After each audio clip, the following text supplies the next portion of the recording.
Stanley மருத்துவ கல்லூரியின் 83வது பட்டமளிப்பு விழாவில் பங்கேற்று சிறப்பித்துக் கொண்டிருக்கும் ராயபுரம் சட்டமன்ற உறுப்பினர் மாண்புமிகு சகோதரர் தாமோ அவர்களே, கல்லூரியின் முதல்வர் டாக்டர் அரவிந்த் சார் அவர்களே,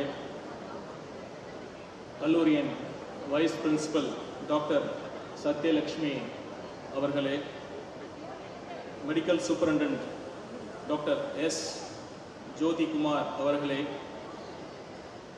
இந்த நிகழ்ச்சியை இனிதாக தொகுத்து வழங்கிக் கொண்டிருக்கும் இந்த மருத்துவமனையின் ஆர்எம்ஓ டாக்டர் வனிதா மலர் அவர்களே, மற்றும் ஸ்டான்லி மருத்துவ கல்லூரி மருத்துவமனையின் அனைத்து பேராசிரியர்களே, உதவி பேராசிரியர்களே, அனைத்து மருத்துவர்களே, மருத்துவமனை மற்றும் மருத்துவக் கல்லூரி ஊழியர்களே, செவிலியர்களே, இந்த விழாவின் நாயகர்களாகிய இன்று பட்டம் பெறப்போகும் எனது அருமை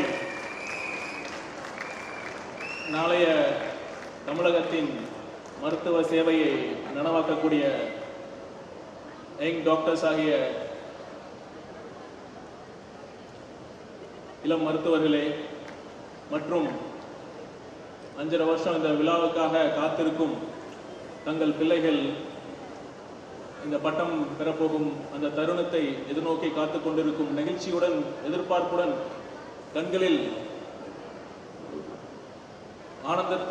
ஆனந்தத்துடன் காத்துக் கொண்டிருக்கும் பெற்றோர்களே, உங்கள் அனைவருக்கும் என் இனிய மாலை வணக்கத்தை தெரிவித்துக் கொள்கிறேன். இப்போ பார்த்தீங்கன்னா இந்த மாதிரி ஒரு நிகழ்ச்சியில் கலந்துக்கிறதுல உண்மையிலுமே கண்டிப்பாக ரொம்ப ரொம்ப சந்தோஷமா இருக்கு. அதுவும் குறிப்பாக ஸ்டான்லினாலே ஸ்டான்லி ஸ்பிரிட்,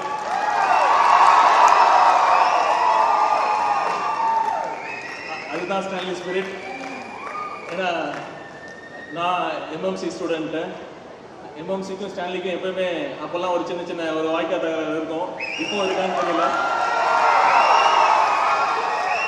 யார் எந்த காலேஜ் பெருசு அப்படிங்கிற மாதிரி சின்ன, அது ஒன்றும் ஃப்ரெண்ட்லியாக தான், பெரிய வயலண்டாலாம் இருக்காது. ஒரு ஹெல்த்தி காம்படிஷன் அப்படி இருக்கும். இப்போவும் இருக்கும்னு நினைக்கிறேன். இப்போ இருக்கா? இருக்கும் இல்லையா? இருக்கு. சூப்பர். அவர் நம்ம டீன் கூட எம்எம்சிஎன் தான். அவர் எம்எம்சி அலுமினி அசோசியேஷனை ஸ்டார்ட் பண்ண ரொம்ப ஈகராக முன்னெடுத்திருக்காரு. அது ஸ்டான்லி அசோசியேஷனை பார்த்து, ஸ்டான்லி அலுமினி அசோசியேஷனை பார்த்து அவர் எம்எம்சி அலுமினஸா இருந்தாலும் முடிக்கிறப்ப லாங் லிவ் ஸ்டான்லி ஸ்பிரிட்னு சொன்னாரு. அது ஒருவேளை சொல்லாம முடிச்சிருந்தா அது பெரிய குத்தமா போயிருக்கும். அதனால கரெக்டா பொலிட்டிக்கலி கரெக்டா லாங் லிவ் ஸ்டான்லி ஸ்பிரிட்னு சொல்லி முடிச்சிட்டாரு. சார் அப்புறம் ஸ்டான்லியோட என்னோட அனுபவங்கள் ரொம்ப ரொம்ப நிறைய இருக்கு. அதை நான் சொல்றேன், ஒவ்வொன்றா எடுத்து சொல்றேன். நான் 97ல் எம்எம்சி ஜாயின் பண்ணி 1 மாசத்துலேயே ஒரு ரிவைவல்ஸ் தானே இங்கே இருக்கிற ஸ்போர்ட்ஸ் மீட்டு, யூஃபோரியா, ரைட், ரிவைவல், சாரி, எங்கள் எம்எம்சி இது யூஃபோரியா மீட் நடந்தது. நான் வாலிபால் பிளேயர். எங்கள் சீனியர்ஸ்லாம் ப்ராக்டிஸ் பண்ணிட்டு இருக்கிறப்ப டக்குன்னு அப்போலாம் ஜஸ்ட் 1 மந்த் தான் இருக்கும், ஜாயின் பண்ணி 1 மந்த் தான் இருக்கும். அப்போ ராகிங் அப்போ என்னடா விளாடுவான்னு கேட்டால் வாலிபால். நீ வாலிபால் விளாடுவியா? சரி வா அப்படின்னு சொல்லி, அதுவும் மிரட்டி தான், வா விளாடு அப்படின்னு சொல்லி நல்லா விளாடுறத பார்த்து காலேஜ் டீமில் நான் செலக்ட் ஆகிட்டேன். அப்போ எங்கள் எம்எம்சிக்கும் ஸ்டான்லிக்கும் ஒரு மேட்ச் நடந்தது இங்கே இதே கிரவுண்டில், இதே வாலிபால் கிரவுண்டில். இதில் என்ன இன்னொரு சுவாரஸ்யமான விஷயம்னா, நான் டீமில் இருக்கிறனால நான் அவங்க சீனியர்ஸோட பைக்கில் வந்துடுவேன். மற்ற ஹாஸ்டல் ஸ்டூடெண்ட்ஸ் எல்லாரும் ஒரு அடிமை மாதிரி காலேஜ் ஹாஸ்டல் பஸ்ஸில் கூட்டிகிட்டு வருவாங்க. கூட்டிகிட்டு வந்து உட்கார வச்சு இங்கே ஒரு ரேம்ப் மாதிரி இருக்கும், அதில் உட்கார வச்சு ஸ்லோகன் சொல்லி தருவாங்க. எல்ஐசி 14 மாடி, அப்புறம் அது மாதிரி ஒவ்வொன்றா புதுசாக. அப்போ தான் ஃபர்ஸ்ட் இயர்ஸ் இருப்பாங்க. எங்கள் ஹாஸ்டல் ஸ்டூடெண்ட்ஸ்லாம் அவங்களுக்கு ட்ரைனிங் கொடுத்து இங்கெல்லாம் மோட்டிவேட் பண்ணி இந்த மேட்சை சப்போர்ட் பண்ண சொன்னாங்க எம்எம்சி. அப்போ தான் நான் ரியலாக ஸ்டான்லி ஸ்பிரிட்டை பார்த்தேன். அவ்வளோ ஒரு ஜோஷோட, பயங்கர ஒரு உணர்வோட விளையாடுறாங்க.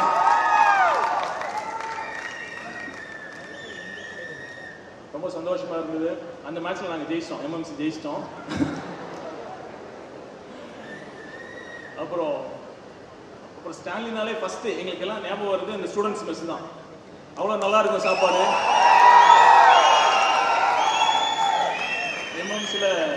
எம்எம்சியில் எங்களுக்கு கான்ட்ராக்ட் மெஸ் இருந்தது. அப்போ நல்லா இருந்த ஒரு மாதம் நல்லா இருந்தது. அதுக்கப்புறம் கஷ்டமாக போச்சு. ஆனால் இங்கே இருக்கிற பசங்களாம் சொல்லுவாங்க ஸ்டான்லி மெஸ் சூப்பராக இருக்கும் அப்படின்னு. இங்கே வந்து சாப்பிட்ருக்கோம். உண்மையாலுமே சாப்பாடு ரொம்ப தரமாக இருந்தது. அந்த ட்ரெடிஷன், அந்த ஸ்டான்லி ட்ரெடிஷனை நீங்கள் எல்லாம் ஃபாலோ பண்ணி இது வரைக்கும் இன்னும் ஸ்டூடெண்ட்ஸ் மெஸ் நீங்கள் ஃபாலோ பண்ணிட்டு இருக்கீங்க. எம்எம்சியில் இப்போ ஆரம்பிச்சிருக்காங்க அதை பார்த்து.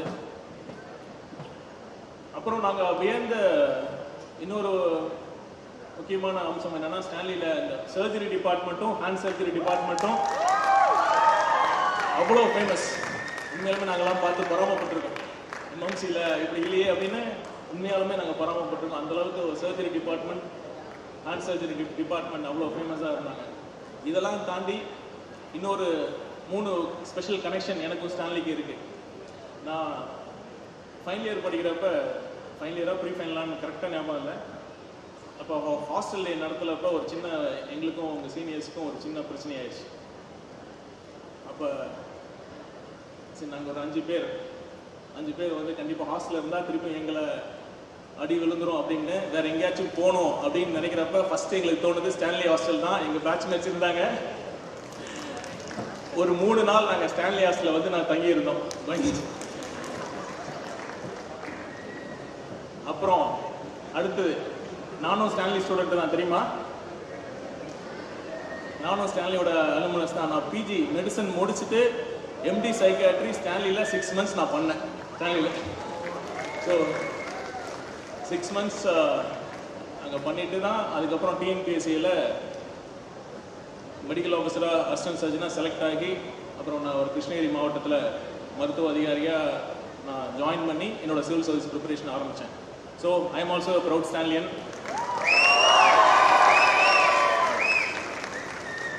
அடுத்து எல்லாத்தோட முக்கியமான விஷயம், என்னோட மனைவி ஸ்டான்லியன். ஸோ என்னோட மனைவியை கொடுத்த ஸ்டான்லிக்கு கண்டிப்பாக ஏதாவது நான் கண்டிப்பாக பண்ணணும். என்ன சிறப்பாக ஸ்டான்லி மருத்துவக் கல்லூரி மருத்துவமனைக்கும் ஸ்டான்லிக்கும் ஒரு சிறப்பான ஒரு பெருமையை நம்ம தேடி தருவோம். இந்த விழாவில் பார்த்தீங்கன்னா நம்மளோட காலேஜ் லைஃபோட கல்மினேஷன், யூஜி லைஃப். நம்ம காலேஜ்னாலே எதுவும் ஐடென்டிஃபை பண்ணோம், நம்ம யூஜி தான் நம்மளோட ஐடென்டிட்டியாக இருக்கும். இந்த UG life 5.5 years is something very special. மற்ற எந்த காலேஜுக்கும் இந்த மாதிரி மெடிக்கல் காலேஜ் லைஃப் வருமாங்கிறது டவுட்டு தான். ஏன்னா அவங்களாம் யூஜிலாம் ஆர்ட்ஸ் காலேஜ்லாம் 3 years, இன்ஜினியரிங்லாம் 4 years இருப்பாங்க. நாம் மட்டும்தான் 5.5 years we spend our time together. அதுவும் எந்த மாதிரி டைம், நம்மளோட ப்ரைம் யூத் அந்த டைமை நம்ம ஸ்பெண்ட் பண்ணுறோம். எவ்வளோ அனுபவங்கள் இருந்திருக்கும், எவ்வளோ பேர் நம்ம நட்பை பார்த்துருப்போம், தியாகத்தை பார்த்துருப்போம், நட்புக்காக உயிரை விடுறதை பார்த்துருப்போம். அதே மாதிரி குறிப்பாக ஸ்டான்லி சொல்லவே தேவையில்லை. அதே வேளையில் இந்த காலகட்டத்தில் நம்ம சின்ன சின்ன மன வருத்தங்கள், ஃப்ரெண்ட்ஸ் கிட்ட ஒரு ஏமாற்றங்களை பார்த்துருப்போம், துரோகத்தை கூட பார்த்துருப்போம். இது எல்லாமே நம்மளை ஒரு பெட்டர் ஹியூமன் பீயிங்காக ஆக்கிறதுக்கான ப்ராசஸ் தான். This is also part of education. So we have to grow. கண்டிப்பாக நீங்கள்லாம் சந்தோஷமாக இருக்கீங்க, நானும் சந்தோஷமாக தான் அந்த கிராஜுவேஷன் டேயில். இருந்தாலுமே ஒரு ஓரத்தில் ஒரு சின்ன வலி இருக்குமே, நம்மளாம் விட்டு பிரிகிறோம் அப்படின்னு. வி ஆல் டெஃபினட்டாக அந்த காலேஜ் லைஃப்பை எப்பயுமே மறக்கவே முடியாது. இப்போ தான் இந்த டெக்னாலஜி இருக்குது, அலுமினி அசோசியேஷன் இருக்குது, நம்மளாம் we have to stay connected. நம்ம முடிக்கிறப்ப 2 பேர்த்துக்கு கண்டிப்பாக நம்ம முடிச்சுட்டு பட்டம் வாங்கிட்டு போகிறோம். கண்டிப்பாக 2 பேருக்கு நம்ம we should be very thankful. ஒன்று நம்ம சொல்லிக் கொடுத்த டாக்டர்ஸ், அப்புறம் நம்ம டெக்ஸ்ட் புக்ஸ். நம்ம டெக்ஸ்ட் புக்ஸ் யார்? நம்ம பேஷண்ட்ஸ் தான். அரசு மருத்துவமனைக்கு ட்ரீட்மெண்ட்டுக்காக வர நோயாளிகளை வச்சு தான் நம்ம மெடிசனே கற்றுக்கிறோம். யோசிச்சு பாருங்கள், ஒரு ரேர் கேஸ்லாம் அப்போல்லாம் வந்ததுன்னா என்டையர் வார்டும் வந்து அவங்களை எக்ஸாமின் பண்ணுவோம். ஒரு ரேர் மர்மராக இருந்தாலும் சரி, அப்டமல் உண்மையில் சர்ஜரி பேஷண்ட்ஸ்லாம் உண்மையை ரொம்ப கஷ்டப்படுவாங்க. ஒரு பெரிய ப்ரெஸ் லம்பாக இருந்தாலும் சரி, அப்டமல் லம்பாக இருந்தாலும் சரி, என்டையர் பேட்சை வந்து எக்ஸாமின் பண்ணி நமக்காக பொறுமையாக அந்த வலியை பொறுத்துக்கிட்டு அவ்வளோ இன்கன்வீனியன்ஸையும் பொறுத்துக்கிட்டு நமக்கு அந்த கிளினிக்கல் நாலேஜை நமக்கு கற்றுக்கிறதுக்கு உதவிய அந்த அரசு மருத்துவமனைக்கு வர ஏழை நோயாளிகளை நம்ம எப்பயுமே மறக்கக்கூடாது. அவங்களோட நன்றியோடு இருக்கணும். நம்ம அவங்களுக்கு இந்த சமுதாயத்துக்கு நம்ம திருப்பி செலுத்த வேண்டிய கடமை நம்ம எல்லாத்துக்கும் இருக்குது. நான் ஏன் இதுக்கு சொல்கிறேன்னா, நீங்கள் எல்லாருமே இப்போ ஒத்துப்பீங்கன்னு நினைக்கிறேன். நான் பழைய இதுக்கு முன்னாடி நடந்த மெடிக்கல் காலேஜஸோட கிராஜுவேஷன் டே ஃபங்க்ஷன்லேயும் சொன்னேன், இங்கேயும் சொல்கிறேன். இப்போ டாக்டர்ஸ் எத்திக்கலாக ப்ராக்டிஸ் பண்ணுறாங்களா அப்படிங்கிற ஒரு கேள்வி நிறைய மக்கள்கிட்ட இருக்குது. ப்ரிஸ்கிரிப்ஷன்ஸ்லாம் அன்னெசரி இன்வெஸ்டிகேஷன்ஸ், ஒரு தேவையில்லாத சர்ஜரிஸ் கன்சர்வேட்டிவாக மேனேஜ் பண்ண முடிஞ்சாலும் சர்ஜரிக்கு போகிறது. குறிப்பாக சிசேரியன் செக்ஷன், நான் இந்த நேரத்தில் அதை சொல்கிறேன். சிசேரியன் செக்ஷனோட இன்சிடென்ட்ஸ் ரொம்ப அதிகமாக இருக்குது. கிட்டத்தட்ட மோர் தென் 50% ஆயிடுச்சு. 60% சில இன்ஸ்டிடியூஷன்ஸில் நடக்குது. சரி, டாக்டர்ஸ் எல்லாருக்குமே நான் ஒரு வேண்டுகோள் விடுக்கிறேன். என்னென்னா, ஒருத்தர் எங்கிட்ட வந்து சொன்னாங்க, ஏன் கார்ப்பரேட் ஹாஸ்பிட்டலில் சிசேரியன் செக்ஷன் அதிகமாகுதுன்னா, பொசிஷியன்ஸ் அவங்க மார்னிங் அட்மிட் பண்ணுறாங்க, பார்க்குறாங்க, லேபர் ப்ரோக்ரஸ் ஆகுறது பார்க்குறாங்க, இன்டியூஸ் பண்ணுறாங்க. அப்படி ப்ரோக்ரஸ் ஆகலைன்னா நைட்டு சிசேரியன் எடுத்துக்கிறாங்க. ஏன்னா they don't want to spend their night anxiously waiting for calls for surgery அப்படிங்கிற ஒரு பர்செப்ஷன் பப்ளிக் மனசில் இருக்குதுங்கிறத நாம் மறுக்க முடியாது. ஸோ இந்த டைமில் நமக்கான பொறுப்பு நமக்கு இருக்குது. மக்கள் ரொம்ப விஜிலண்ட்டாக இருக்காங்க, பேச ஆரம்பிக்கிறாங்க. நம்ம இந்த சமுதாயத்துக்கு, இந்த மெடிக்கல் துறைக்கும் நம்ம உண்மையாக இருக்கணும், நம்ம எத்திக்கலாக ப்ராக்டிஸ் பண்ணணும். அதனால தான் உங்ககிட்ட சொல்கிறேன். நம்ம இது முடிச்சுட்டு ஹிப்போக்ரட்டிக் ஓத் நம்ம எடுக்க போகிறோம். அந்த ஹிப்போக்ரட்டிக் ஓத்தை வெறும் சம்பிரதாயத்துக்காக மட்டும் இல்லாமல் நம்ம we should follow the letter and spirit of the oath அப்படிங்கிற நான் கேட்டுக்கிறேன். கண்டிப்பாக உங்களுக்குலாம் அட்வைஸ் பண்ணால் பிடிக்காது. ஜென்சி க்ரௌடுக்கெலாம் ஆஸ் அ ஃப்ரெண்ட்லியாக சீனியராக தான் சொல்கிறேன். இப்போ இன்னொரு சின்ன விஷயம், just it's not an advice, just as எனக்கு தெரிஞ்ச ஒரு சொல்கிறேன். ஏன்னா நீங்கள் கண்டிப்பாக எல்லோரும் பிஜி படிக்க போகிறீங்க, கரெக்டாக? ஏன்னா இப்போ பிஜி படிக்காமல் யாருமே இருக்க முடியும் அப்படின்னு நம்பிக்கை யாருக்குமே இருக்காது. கண்டிப்பாக நீங்கள் ட்ரை பண்ண போகிறீங்க. சில பேர் ஃபஸ்ட் அட்டம்ப்ட்லேயே கிடைக்கலாம், சில பேர்த்துக்கு செகண்ட் அட்டம் கிடைக்கலாம், சில பேர் சர்வீஸுக்கு போவீங்க. இந்த காம்படிட்டிவ் எக்ஸாம் கிராக் பண்ணணும்னா அது கண்டிப்பாக நீங்கள் எல்லாமே பிரைட் ஸ்டூடெண்ட்ஸ் தான். அது இல்லைனா நீங்கள் நம்மளாம் ஸ்டான்லிக்கு அட்மிஷன் கிடச்சிருக்காது. இருந்தாலும் எனக்கு தெரிஞ்ச என்னோட எக்ஸ்பீரியன்ஸில் சொல்கிறேன். ஏன்னா நான் நிறைய காம்படிட்டிவ் எக்ஸாம் ஃபேஸ் பண்ணியிருக்கேன். மெடிக்கல் என்ட்ரன்ஸ் எழுதியிருக்கேன், யூபிஎஸ்சி சிவில் சர்வீஸ் எக்ஸாம்ஸ் எழுதியிருக்கேன். எல்லாமே ஒரு one of the toughest exams தான். பொதுவாகவே இப்போ எது which is a better determinant of success அப்படின்னு பார்த்தீங்கன்னா, உங்களோட ஐக்யூவோட நம்மளோட இக்யூ தான். நம்ம எப்படி அந்த ஸ்ட்ரெஸ்ஃபுல்லான சுச்சுவேஷன்ஸ் நம்ம ஹேண்டில் பண்ணுறோம். அந்த எக்ஸாமுக்கு லாஸ்ட் 1 வீக் நம்ம அதே மென்டல் காம்னஸோடு படிக்கிறோமா? ஏன்னா இப்போ பார்த்தீங்கன்னா மெமரியும் நம்ம படித்தா ஞாபகம் வச்சுக்கணும்ல, அதுக்கு நம்ம பிரெயின் நிறைய ஸ்டடீஸ், சைக்காலஜிக்கலில் நிறைய ஸ்டடீஸ்லாம் சொல்லியிருக்காங்க.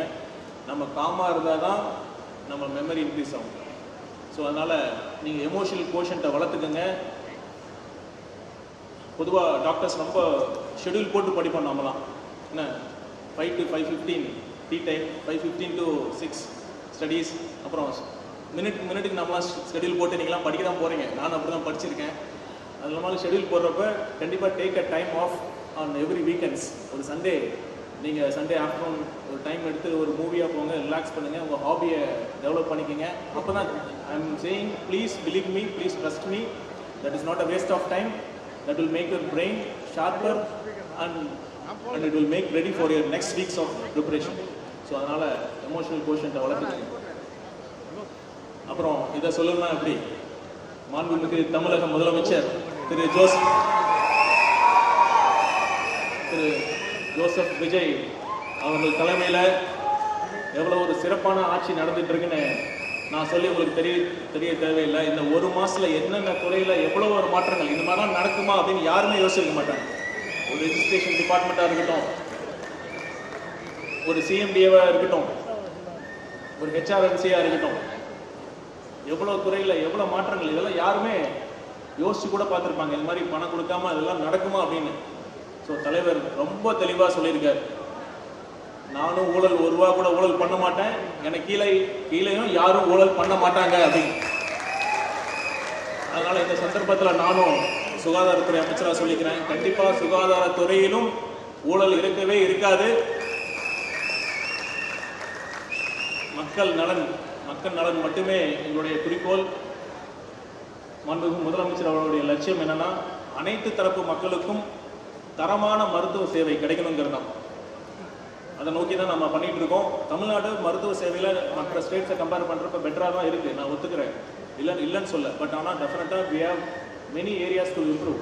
பேஷண்ட் எக்ஸ்பீரியன்ஸ் இப்போ நம்ம சொல்கிறோம், ட்ரீட்மெண்ட் மட்டும் முக்கியம் இல்லை, சரியான ட்ரீட்மெண்ட் மட்டும் முக்கியம் இல்லை, பேஷண்ட்டோட எக்ஸ்பீரியன்ஸ், ஒரு நோயாளியோட அனுபவம் நான் சொல்கிறோம். ஒரு அரசு மருத்துவமனைக்கு வந்தாங்கன்னா அவங்க ஒரு ப்ளசண்ட்டாக அவங்க வெயிட்டிங் டைம்லாம் எந்த அளவுக்கு முடியுமோ அந்த டைம் கம்மியாகி அவங்க ஒரு நீட் கேம்பஸ் நீட்டாக இல்லாமல் இப்போல்லாம் இருக்குது. ப்ளஸ் ரெஸ்ட் ரூம்ஸ்லாம் ஒரு சுத்தமாக இருக்கிற மாதிரி, மெயினாக டாக்டர்ஸ் அப்புறம் அட்டண்டர்ஸ் எல்லாம் கனிவாக பேசணும். வாமா தேல் கடியா இங்கே வா அப்படின்னு தானே கூப்பிடுவோம் நம்ம.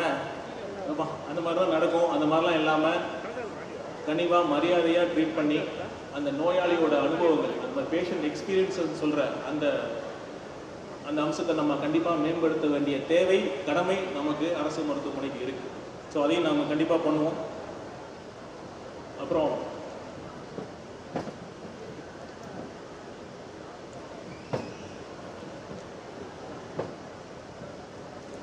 இன்னொரு விஷயம் நான் இந்த நேரத்தில் நான் சொல்லிக்கிறேன்.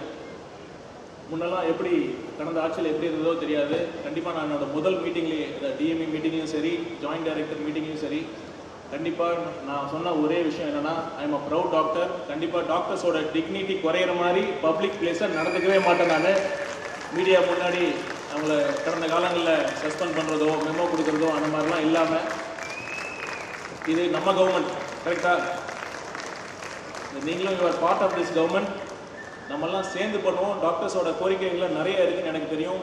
டைம்லி ப்ரொமோஷன் அரசு டாக்டர்ஸ்க்கு, அரசு மருத்துவர்களுக்கு கிடைக்க மாட்டேங்குங்கிற கோரிக்கை இருக்குது. மார்ச் 15 அந்த பேனல் டேட், இந்த ஃபிக்சேஷன் டேட் இருந்தாலும் நிறைய நேரங்களில் ரொம்ப தள்ளி போகுது. கண்டிப்பாக இந்த வருஷத்தை விட்டுருங்க, அடுத்த வருஷத்துலேருந்து உங்களுக்கு அந்த பேனல் ஃபிக்சேஷன் அதெல்லாம் கண்டிப்பாக ப்ராப்பராக டைம் பவுண்டாக நடக்கும் என்ற உத்தரவாதத்தை மாண்புமிகு முதலமைச்சர் அவர்களோட வழிகாட்டுதல் படி நான் தெரிவிச்சுக்கிறேன். ரொம்ப சொல்லி உங்களை போர் அடிக்க விரும்பலை. நீங்கள் எல்லாரும் ரொம்ப சிறப்பாக பண்ண போகிறீங்க.